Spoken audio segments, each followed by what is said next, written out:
Hello everyone, thank you for joining us for OCL Soundwaves Sure to Read, where Ocean County Library employees talk about what they're reading and give you some great ideas about what you might want to consider for your bookshelf at home. My name is Sherri, and I am a librarian with OCL's Public Relations Department. Today I am joined by Jamie. Jamie and I work together for the Public Relations Department for Ocean County Library.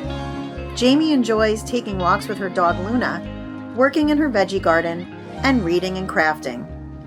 The two books that we will be discussing today are Geek Girls Don't Cry by Andrea Towers and An Absolutely Remarkable Thing by Hank Green. Geek Girls Don't Cry is available in regular print on OCL's catalog. An Absolutely Remarkable Thing is available in regular print, book on CD, and also ebook and audiobook on Overdrive. Let's get started talking about An Absolutely Remarkable Thing. So what category or genre would you say the book fits into? I would say it's sci-fi. Sci-fi, okay. And if you were to describe one of the main characters for everyone listening to see whether or not they'd be interested in the book, what would you say? The story revolves around April May. She's 23 years old. She's one of the first to document the Carls, which are these giant sculptures that appear all over the world suddenly one night. She happens to document it on her YouTube channel, and her video goes viral and propels her to sudden fame. So now April has to navigate this new fame while also trying to navigate and figure out her life. She's only 23. She's got, a lot to figure out, all while trying to also figure out what the Carls are and what they want. Would you say that you had like a most favorite or least favorite part of the book? I love what the book says about our lives online and internet fame, the love and hate people have for someone they've never met, how dehumanizing it can be.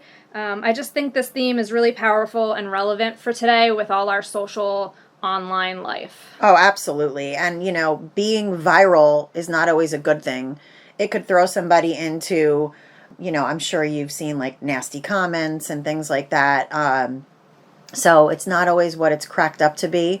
So it's kind of cool that she weaves that into this book. And is that obvious in the book, or is it something that you just kind of took away from it? No, it's pretty obvious because you see how she's dealing with her viral fame. She wasn't famous before this, and then all of a sudden this propelled her because she was the first one to document.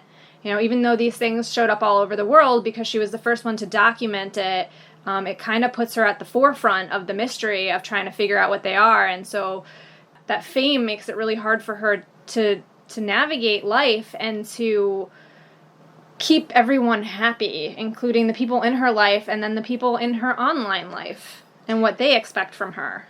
Right.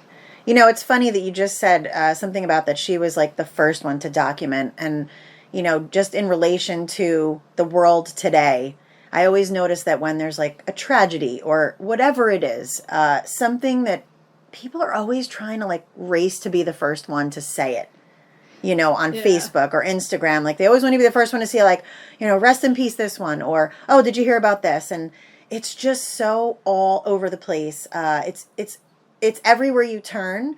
It's almost like social media is just bombarding you. Unless you take a step back and kind of take a break from that, it's hard to avoid. But yeah, I guess to be the actual first one to say or do something is like a noteworthy thing these days. Just amazing how things are going in this world. It's just remarkable. Yep. It's all about that online life. Yeah. Pretty much. So did you find yourself like racing to the end of the book, or were there parts where you were kind of like, I could put this book down and it wouldn't bother me? Honestly, this was the kind of book where I wasn't like staying up all night reading it, but it also wasn't dragging on for me. It was one of those ones where it was like a nice pace for me. It kept me interested, but not to the point where like I couldn't sleep at night because I just had to keep reading. So it was actually really enjoyable because it had that really good pace. Yeah, we've all read those books where we literally cannot put the book down. But it sounds like this was more, you read a little bit every day and you finish it when you finished it, and you weren't, which is, it's nice to have those types of books. Oh, yeah, as much absolutely. As I love the other types, sometimes it's just, you can't keep reading those kinds in a row. And, you need to get sleep at some point. I've had books where I'm literally up till 3 o'clock in the morning because I'm trying to keep my eyes open so that I could get to the next part. But yeah, it is nice to have a book where you're just enjoying it and not feeling stressed out to read the entire thing. Yeah. So would you find yourself reading another book by this author?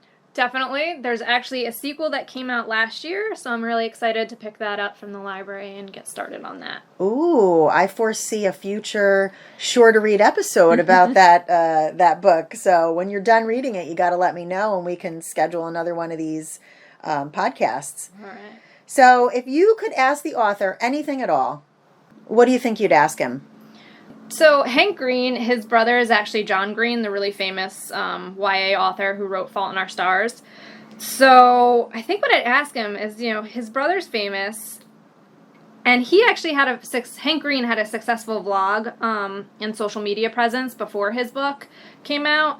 So I guess I'd ask him, did you think about not going through with your book because of the pressure to live up to what people thought of you, because of your social media presence, but also comparing you to your brother?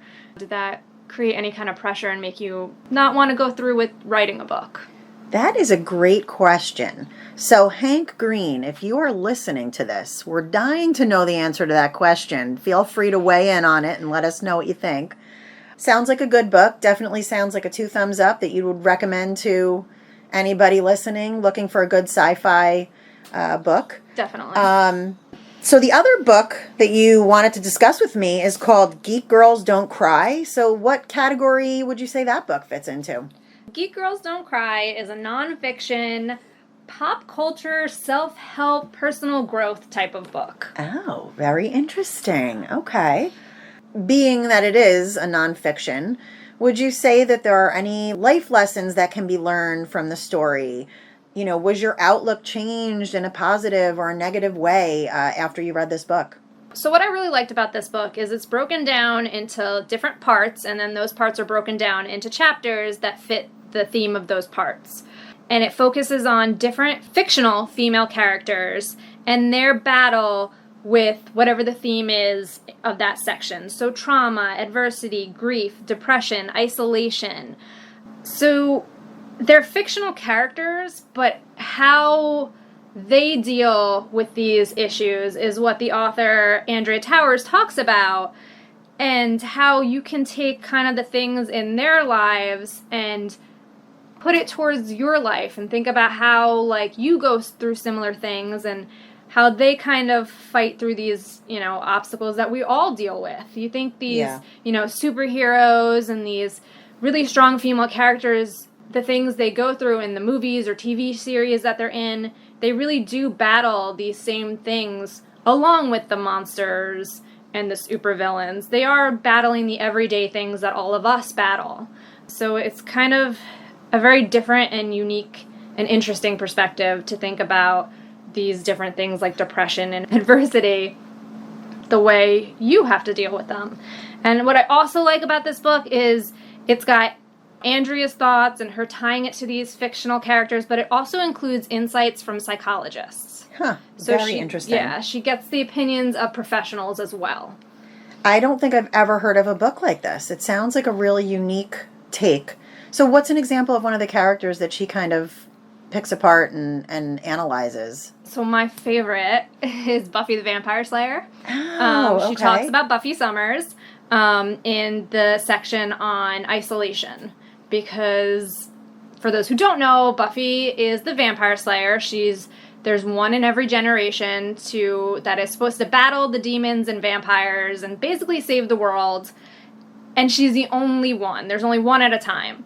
So she has to deal with kind of like the isolation of, like, this is only her. Like, she has friends, but it is still very isolating that you're the one that was given this power and you're the one who has to do this. But Buffy does find, help and solace with her friends. and it kind of helps her deal with the isolation of what being the vampire slayer is, the chosen one, while also, doing what she has to do and keeping her mental health. That's a lot of pressure for somebody. My goodness. Well, how many characters would you say in all that she analyzes throughout the book? I mean, there's got to be a number of them. Is each chapter based on a character? Yeah, each chapter is based on a character, and there's about 25 chapters. Wow. That had to take a long time to put together. And she must really be an aficionado of sorts of this type of, these characters. Yeah, you can tell that Andrea knows what she's talking about. She's very into pop culture. She knows a lot about all these characters. What I also found really interesting is that at the end of every section, she also did real heroes, and she focuses on authors, people in different, comic industries, stuff like that, and how these real females deal with the pressures from their jobs and life and everything like that, which I also really like. So not only do you get the fictional, but you also get these real people who go through these and a real account that you could probably relate to a little bit more. You could relate to the fictional characters and what they're going through, but then if she brings it back to somebody that really, in real life, is going through it, it's definitely makes it more relatable, I would think. Yeah. Yeah. Very interesting. Do you have a favorite quote from the book that you'd want to share with us? I do, and it's actually right in the beginning of the book, and it kind of perfectly sums up what it's about. It says, "As a woman, I often find myself thinking about what it means when we say a female character is strong. Does it mean she can kick butt like Black Widow's introduction in the Avengers? Does it mean we can be super like Buffy Summers and her consistent saving of the world, not to mention consistent tackling of homework in Buffy the Vampire Slayer? Or maybe it means women who are deemed strong should be celebrated, not because they fight bad guys, but because in the face of issues like post-traumatic stress disorder, anxiety, and depression, they've still managed to show us how powerful and inspirational they are." Very nice. Yeah. That's definitely something that would draw me in. So it's a good thing she put that quote in the beginning of the book. Yeah. So I'm assuming my next question was going to be, is this nonfiction book fun to read? Was it a little dry? Did the author need to spice things up a bit or tone them down? How would they manage that? And what are your thoughts on that? I really enjoyed reading this. I liked how it was broken down into the parts and then those parts into chapters, because it's kind of the type of book where you don't have to read it cover to cover. You can read sections kind of as you need to. You don't have to read it all straight through. Right. And I really think that a self-help book based on strong female characters is a book that we kind of need to make this kind of more fun to read about. Couldn't agree more. Connecting it to pop culture, and it's a fun way to deal with a tough subject. Well, and more interesting for maybe a younger crowd of women that may not be as interested in it if it weren't presented in this way. Yeah. I think a lot of teens would probably benefit from reading this book. Definitely. I mean, even, preteens might enjoy it. Especially if they're aware of the characters in the book. They can say, oh my gosh, yeah, that's kind of something that I'm going through and I didn't realize it. And makes it a little bit more relatable on, what we do go through in life and the challenges that we all face. Yeah. Do you have any other books or authors that you would recommend that write something like this? I really like Sam Maggs. She does a lot of nonfiction and nerdy fandom love type of things. So I would recommend checking her out. Nice. And the last question that I like to always ask, if you could ask the author anything, what would it be? So I've actually spoken with this author before. She nice. came to the library's Comic-Con style event, FanNation, a few years ago, where she actually presented on this book. But I think based on the book, I think what most people would want to know is who is her favorite female character. Ooh, and she doesn't mention that in the book. Not that I remember. Wow. To be honest. All right. Andrea Towers, if you are listening to this, we would like to know, in your book, Geek Girls Don't Cry, who is your favorite character? Everybody wants to know. Speaking of FanNation, Jamie, will FanNation be taking place again in 2021 and, this year? So for 2021, it's going to mostly be a virtual platform on our social media accounts and YouTube, along with some live programs on Zoom. And then hopefully a couple take and makes and maybe a few in-person things. And when is that scheduled to take place, those events and activities and stuff? It's going to be the week of November 8th. Okay, so the week of November 8th, you have got to check out the oceancountylibrary.org. There'll be more information on there about FanNation. It's a really wonderful event. Even virtually, there's going to be tons of things available to everyone. So definitely get in there and check it out, and go visit our YouTube channel and subscribe so that you don't miss any of the good stuff that's coming up. Well, Jamie, I can't thank you enough for taking the time to meet with me and talk about these books that you enjoyed reading. Listeners, if you enjoyed this podcast, be sure to share it with family and friends. And we're also going to be publishing this podcast to our YouTube channel, which you can find at www.youtube.com/OCL video. We would love to know what our listeners are thinking. So if you have already read these books or you read them in the future, let us know what you think on the comments section of the YouTube version of this podcast. Thanks for joining us, and until next time, happy listening. Support public libraries. Like, share, and subscribe for more great videos.